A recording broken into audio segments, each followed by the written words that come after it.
It's just judging from the RNG pattern so far. All right, so we got another Secret Paladin up against Reno. Reno Lock, do you... So I'm actually surprised that Craximus chose to queue the Secret Paladin into an expected Reno Lock, unless he was expecting Zoo. Because the Druid matchup is typically a lot stronger, especially if you know that your opponent's going to be playing Reno Lock. I'd actually say it's a little bit favored, because if the Reno Lock ever draws into any AoE removal, it's really difficult for the Secret Paladin to get anything to stick to the board. Well, we'll have to see if it's the type of Secret Paladin that runs Tyrion. It probably is. Yeah, it's most likely that version. I mean, I wouldn't imagine a tournament deck running an aggro Secret Paladin. Running an aggro Secret Paladin. I almost did. But then again, I also got knocked out in the quarterfinals, so...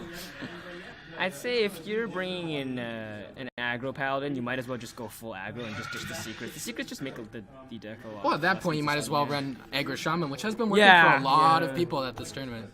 Yeah. I lost to every aggro Shaman that I faced today.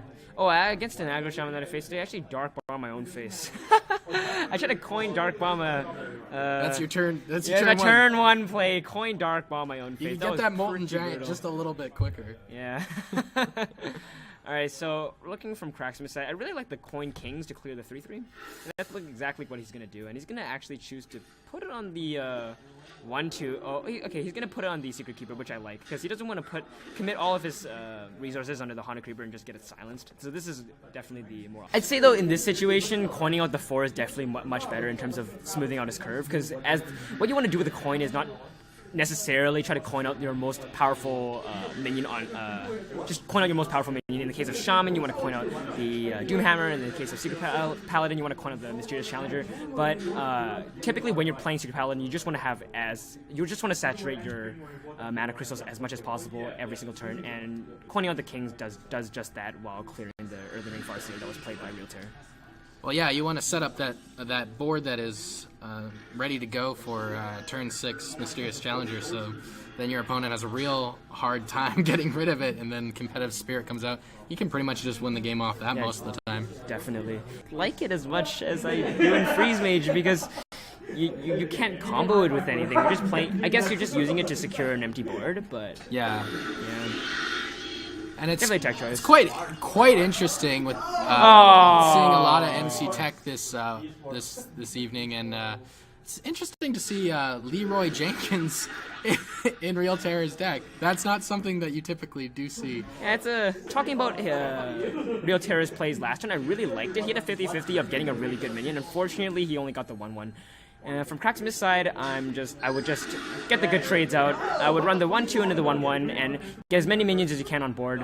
When you get as many minions as you can on the board, typically when you want to play Mysterious Challenger, you want to get as many minions on the board so you have another target for Avenge to land on. So that's the thing. Once you get a good starting hand and you get the turn-by-turn, just powerful cards in Paladin that honestly make the class feel a little imbalanced. I mean, they have one of the most powerful 1-drops right now in Secret Keeper. They have one of the most powerful 2-drops in Shielded Minibot, the best 3-drop in the game with Muster for Battle.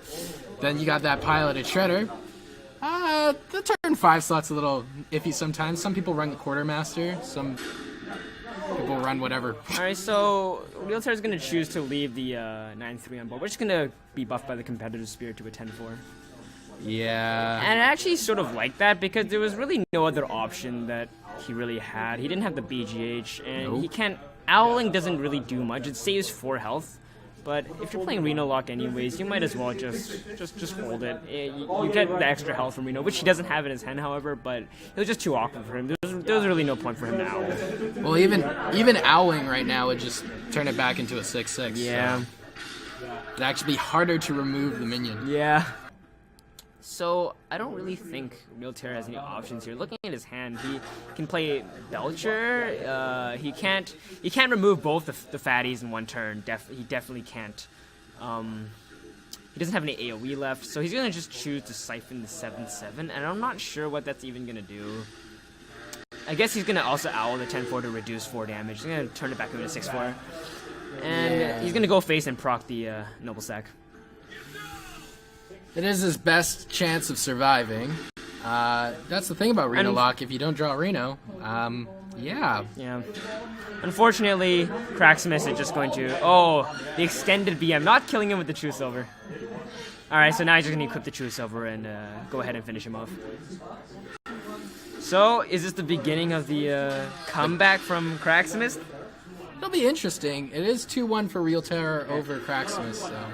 Yeah, it looks like his RNG is starting to turn around with that.